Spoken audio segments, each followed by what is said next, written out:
नमस्कार दोस्तों। 13 जनवरी 2025 से लेकर 26 फरवरी 2025 तक भारत में स्थित प्रयागराज शहर में महाकुंभ का मेला लग रहा है। महाकुंभ का मेला भारत में ही नहीं, दुनिया के सबसे बड़े धार्मिक पवित्र मेलों में से एक है, जो हर 12 साल में एक बार आता है। इस महाकुंभ मेले के दौरान जो व्यक्ति स्नान कर लेता है, उसके बारे में कहा जाता है कि वह अपने पापों से मुक्त हो जाता है और उसे मोक्ष की प्राप्ति हो जाती है। क्यों मनाया जाता है महाकुंभ का मेला, क्या है इसके पीछे की पौराणिक कथा, आइए जानते हैं आज के इस वीडियो में। कुंभ शब्द का अर्थ घड़े से है, लेकिन हमारे पौराणिक ग्रंथों में इसका संबंध अमृत के घड़े से लिया गया है। और मेले शब्द का अर्थ है एक स्थान पर मिलना। जब इन दोनों ही शब्दों को मिला दिया जाता है तब इनका अर्थ होता है अमृत का मेला। हिंदू पौराणिक ग्रंथों के अनुसार कुंभ मेले का संबंध समुद्र मंथन से जुड़ा हुआ है। एक पौराणिक कथा के अनुसार एक बार महर्षि दुर्वासा ने सभी देवताओं को श्रापित किया, जिसके कारण सभी देवताओं की शक्तियां चली गई। इस बात से परेशान होकर सभी देवता भगवान विष्णु के पास जाते और भगवान विष्णु उन्हें असुरों के साथ मिलकर क्षीर सागर का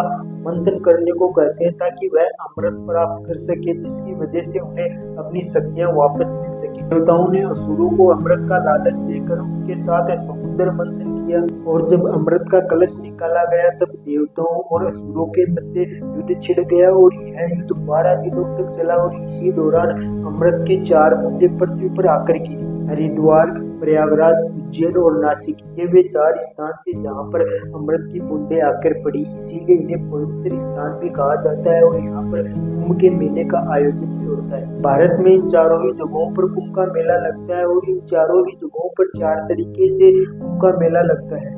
पहला, प्रत्येक 4 वर्ष के अंतराल में प्रयागराज, उज्जैन, नासिक और हरिद्वार में लगने वाला मेला कुंभ मेला होता है। दूसरा, अर्ध महाकुंभ मेला, जो प्रत्येक 6 वर्ष के अंतराल में मनाया जाता है, लेकिन यह मेला प्रयागराज और हरिद्वार में ही मनाया जाता है। तीसरा है पूर्ण कुंभ मेला, जो प्रत्येक 12 वर्ष के अंतराल में इन चारों ही जगहों पर मनाया जाता है। चौथा महाकुंभ मेला है, जो 144 साल बाद में आता है। जब 12 पूर्ण कुंभ मेले मना लिए जाते हैं तब यह एक महाकुंभ मेला आता है, और यह केवल एक ही जगह पर मनाया जाता है, वह है प्रयागराज। कुंभ का मेला वैसे तो इन चारों ही जगहों पर मनाया जाता है, लेकिन सबसे ज्यादा भीड़ लोगों की प्रयागराज में ही होती है। हिंदू धर्म में प्रयागराज एक पवित्र स्थल है, इसीलिए लोगों का मानना है कि यहाँ बहने वाली पवित्र नदियों में उनके द्वारा स्नान करने से उनके पापों से उन्हें मुक्ति मिल जाएगी। और लोगों को यहाँ पर पवित्र नदियाँ गंगा, यमुना और सरस्वती के संगम पर स्नान करने का मौका मिल जाता है। और यहाँ पर अत्यधिक भीड़ होने का एक और कारण ये है कि यहाँ पर लोगों को आसानी से रहने, खाने पीने और परिवहन की सुविधाएं आसानी से मिल जाती हैं। कुंभ के मेले को मनाने की परंपरा लंबे समय से चली आ रही है, जिसका जिक्र हमें वेदों और पुराणों में भी देखने को मिलता है। ऐसी मान्यता है कि उच्च कोटि के साधु संत इन चारों ही जगहों पर एक साथ मिलकर इन धार्मिक ग्रंथों पर वाद विवाद करते और एक दूसरे को अपने अनुभव शेयर करते। सामान्य जीवन जीने वाला व्यक्ति भी इन सभाओं में शामिल हो सकता था और इन सभाओं से ज्ञान प्राप्त कर सकता था। दूर दूर से लोग इन सभाओं में शामिल होने लगे, और धीरे धीरे ये सभाएं कुंभ मेले में परिवर्तित होती गई। कुंभ मेले की शुरुआत किसने की, इसकी कोई स्पष्ट जानकारी नहीं है, लेकिन ऐसा माना जाता है कि कुंभ मेले की शुरुआत आदि शंकराचार्य द्वारा की गई।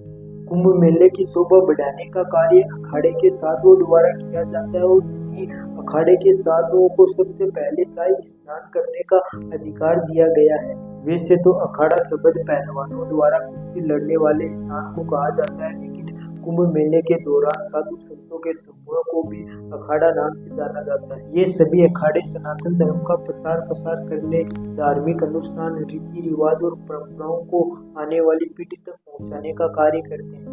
अगर इन अखाड़ों के इतिहास की बात करें तो किसने इन अखाड़ों की शुरुआत की, इसकी कोई स्पष्ट जानकारी नहीं है, न ही कोई हिस्टोरिकल एविडेंस है जिससे पता लगाया जा सके कि किसने इन अखाड़ों की शुरुआत। लेकिन ऐसा माना जाता है कि 5वीं शताब्दी के दौरान भारत पर हो रहे विदेशी आक्रमणों से धर्म की रक्षा करने के लिए आदि शंकराचार्य द्वारा इन अखाड़ों की शुरुआत की गई। आदि शंकराचार्य के दौरान भारत में 7 अखाड़े थे, परंतु आज वर्तमान समय में 13 अखाड़े हैं, जो 3 अलग अलग संप्रदायों में बटे हुए हैं। पहला शैव संप्रदाय है जो भगवान शिव की पूजा करता है, दूसरा वैष्णव संप्रदाय है जो भगवान विष्णु की पूजा करता है और तीसरा उदासीन संप्रदाय है जो पंचतत्व यानी पृथ्वी, आकाश, अग्नि और वायु और जल की पूजा करता है। कुंभ मेले के दौरान इन अखाड़ों के बीच अपनी अपनी मान्यता और विचारधाराओं के कारण कई बार लड़ाइयां भी हो चुकी है। इन्हीं लड़ाइयों को रोकने के लिए 1954 में अखाड़ा परिषद की शुरुआत की गई, जो इनके मध्य होने वाली लड़ाइयों को रोकने का कार्य करती है। तो दोस्तों, ये थी कुंभ मेले के बारे में जानकारी। आपको कैसी लगी कमेंट करके जरूर बताना।